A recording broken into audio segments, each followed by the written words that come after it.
네, 그러면은 오드리 탕 특임 장관님을 연결해 보도록 하겠습니다. 모두 큰 박수로 맞아주시기 부탁드립니다. 네, 반갑습니다. 화면에 I'm really happy to be here virtually to share with you some thoughts around digital social innovation. And I'm really glad that I will be able to join you a week from now in person, but I'm happy to share some thoughts remotely as well. And the reason why I cannot make the travel now is that we are the week before the election, so I have to be in Taiwan. So just by way of introduction, I dropped out of high school when I was 15 years old, and I'm an optimist when it comes to digital democracy.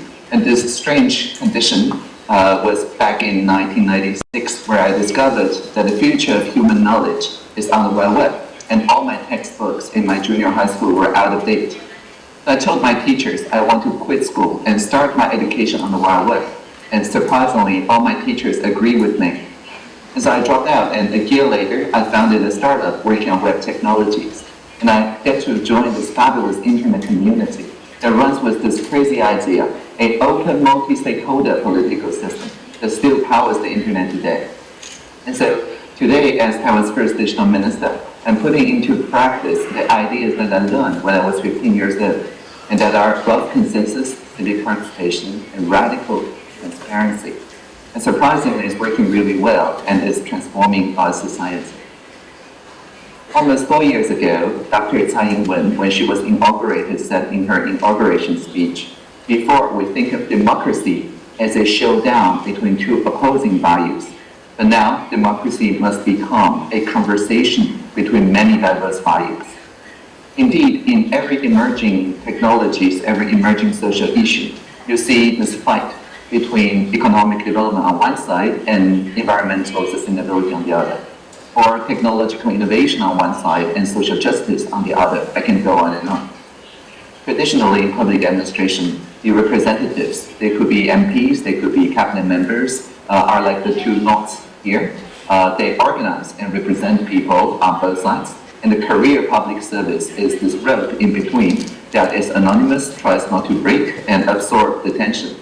However, with the advent of hashtag, which is a great social technology, tens of thousands of people can just join on climate strike, on Me Too, or on occupying the parliament, as we did 5 years ago, without any representative. And so this way makes the public administration's question, which is asking, who are the representatives, how can we strike a trade-off between them, kind of obsolete.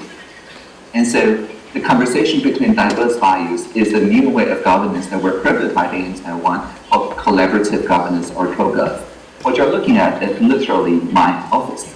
I'm in the Social Innovation Lab, or the SI Lab in Taiwan, and this is in the heart of the Taipei city. The soccer field you see here are paintings drawn by the people with Down syndrome. It turns out that people with those trisomic differences in their chromosomes look at the world in a different way. Whereas we look at the world through text or numbers, they look at the world as geometry and topology. So when they draw the world that they look, everybody see the creative mindset, and people can step into the office directly without going through any walls or doors, because we tore down the walls between the street and the park and the Jingbo Flower Market and the Social Innovation Lab. I'm here every Wednesday from 10 a.m. to 10 p.m. You can be one of the incubatees in the co-working space to talk with me, or you can just walk in and talk with me all the time for 40 minutes at a time. The only thing that I ask is that we publish the transcript radically transparent on the internet so everybody can learn from your idea. Now, this is one example. A few years ago, 2.5 years ago, a bunch of people from MIT Media Lab knocked my door in my office lab and say, hey, here are some self-driving tricycles that I would like you to drive on, but they're in early beta, they still run into the wall all the time. I'm like, are you kidding? And they're like, no, we're not kidding, because these self-driving vehicles are very slow. They are much faster than a person running. So if you run into a wall, nobody gets hurt. I'm like, okay. But I insist on giving everybody in the Jingbo Flower Market, and indeed everybody around Social Innovation Lab, to see a public demonstration and to try interacting with them. And so I still remember a couple people, elderly couple from the Jingguo flower market nearby, walked into the social innovation lab and asked minister, what are you doing with those shopping carts, with those shopping carts with wheels? I'm like, no, this is not a trolley, this is not a shopping cart, this is a self-driving vehicle, you step on one, you tell them where to go, it drives you there. And they're like, we don't want to be driven places, we want them to follow us around. As we're shopping in the flower market, which is an open market, I want those baskets to follow me, and I can put the orchid flowers that I buy into the basket. And they heard of the fleet platooning on TV. And so they said, can we change them so that when one is full, they step back, they summon another one to join the fleet so that I can keep shopping in a hands-free fashion. Well, it turns out that they can. Because this is open hardware, meaning people can plug and play parts of it like Lego. It's open software, meaning that people can change how the vehicle thinks. And it's open data, meaning that people can analyze how it interacts with people in a kind of co-domesticated fashion. People very easily, through mobility hackathons, changed one eye into two eyes, changed it to understand people's gestures and face and emotions and things like that, and work out a mutually agreeable way for these creatures to enter into people's lives. And this is what we call a norm-first innovation, where everybody can participate just by virtue of showing up. This is like open space technology. And just this month, actually, Taipei City took the initial experiments that we did there for the past couple of years and put it into a sandbox. So now you can look forward in, I think, April, there will be self-driving buses that learned the local norms around self-driving vehicles. And this is how we build effective partnership by asking the social sector, in this case, people working with people with all sorts of disabilities, with disadvantages and so on, and turn them into unique contributors for systemic issues. Now, for many social innovators, a lot of the issue is not actually on the brainstorming, on the discover and define. It's actually on development and delivery. That is to say, if you have a good idea that works for the part of the world, how do you scale it out to the entire country? So every year, we run a presidential hackathon. Now, hackathons are usually 2 days or 3 days, but our presidential hackathon is 3 months. And so every time we have hundreds of teams from across different sectors. For example, here are the water saviors, because they save water, that works with these water repair people. Previously in the small pilot area, Geelong, they have to hear about the water pipes and detect whether they leak. On average, it takes 2 months between a leak happening and it gets detected by these people. And these people, when they hear the pipes, mostly they are not leaking. So it's a lot of trivial work. However, they work with a team of machine learning experts, and they co-develop a line chatbot so that the repair people can look at the line chatbot as a virtual apprentice, which will indicate where are the most likely places to leak and shorten the 2 months to 2 days. It worked so well that the same team went to New Zealand for 3 more months to work with the Wellington Water Company to solve one of the perennial sustainable problems in Taiwan and exporting our solution in a co-creation way. And once they prototype this, they receive a trophy from our president, which looks just like this SDG 6 icon, except that there is a small microprojector here. The microprojector here, if you turn it on, it projects the video, an image of the president handing the trophy to the team, promising to implement whatever they have prototyped in the past 3 months into national policy within 12 months. And we give out 5 of those trophies every year, that is to say promoting 5 social innovations into national policies and giving them the binding power from the president's office. And so by this year, all the 5 winning teams have implemented their solutions. It could be telemedicine for the remote islands. It could be emergency cars and ambulance cars connected through the hospitals for real-time diagnosis. And it could be, of course, about fixing those water pipe leaks. And so one of the best ideas in the presidential hackathon is turned into then data collaboratives, meaning the social sector owns the governance of the data producer. The citizens are not just blindly paying the private sector and the public sector to collect their data. Instead, the citizens form data collaboratives to negotiate, to bargain in a very collective fashion on the data that they produce toward the sustainable goals. One example is the airbox. What you're seeing here, more than 2,000 stations now, are airboxes. These are very affordable boxes, maybe $100 each, that people took in their balcony, in their school, and so on. And the numbers you see are the PM 2.5 and other air quality indicators that people collect by themselves. Now, when they reach 2,000 stations, they are like 20 times more than the environmental ministers. They can then negotiate with the environment minister saying, we understand that people are generally trusting the civic hackers more than the environment minister because they only have like 70 stations at a time.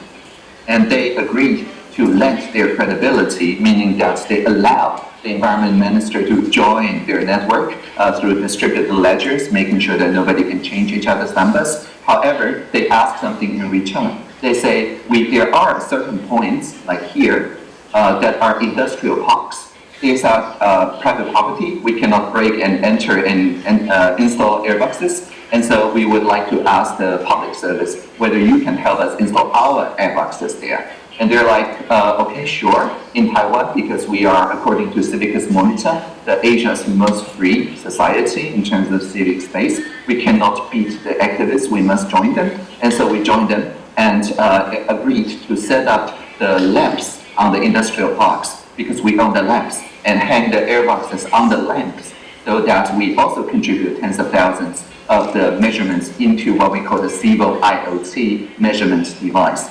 And this is worldwide. This is not just in Taiwan, but rather because, again, it's open source and open hardware, everybody around the world can download and run the Airbox network by themselves without any worrying about patents or about copyright. Again, this pooling of data owned by the social sector is one of the ways for us to inform the like climate change and sustainable development goals. And that is the basis for all the presidential hackathon teams.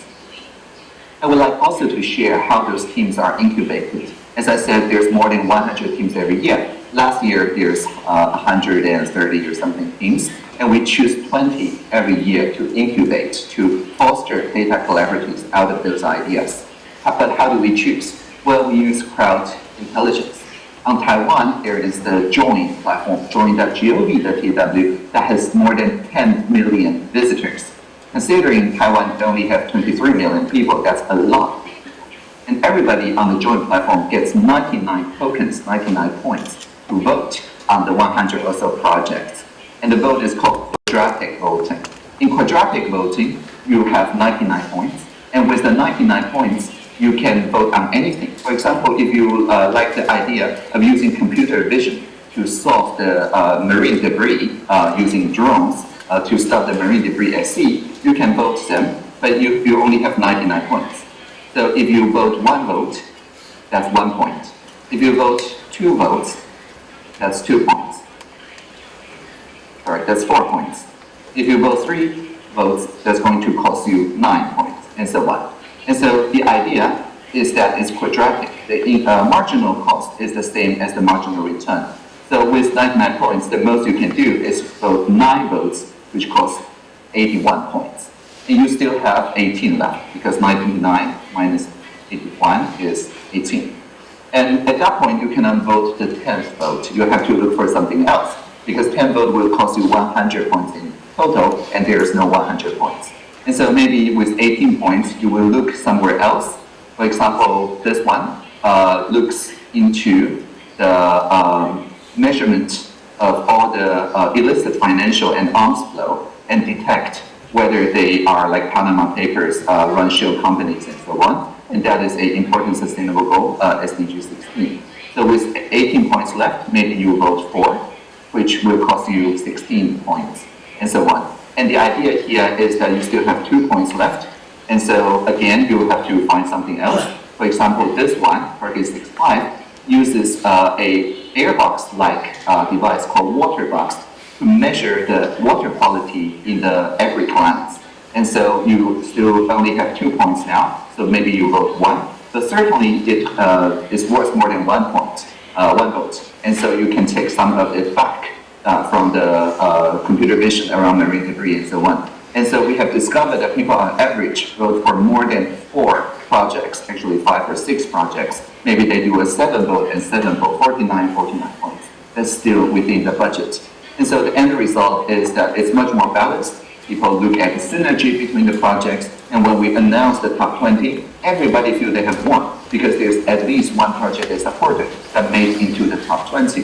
This is opposed to if you limit the bandwidth of people's contribution, then half of the population will feel that they have lost, or even more than half will feel that they have lost. So again, this kind of quadratic voting gives this presidential hackathon its legitimacy, and it also makes sure that there is a lot of people interested in each idea, so that people here can make sure that when they ask for people's crowd input through collective intelligence, people are willing to donate their time, not just their votes, to it. Again, this is a way for day-to-day democracy.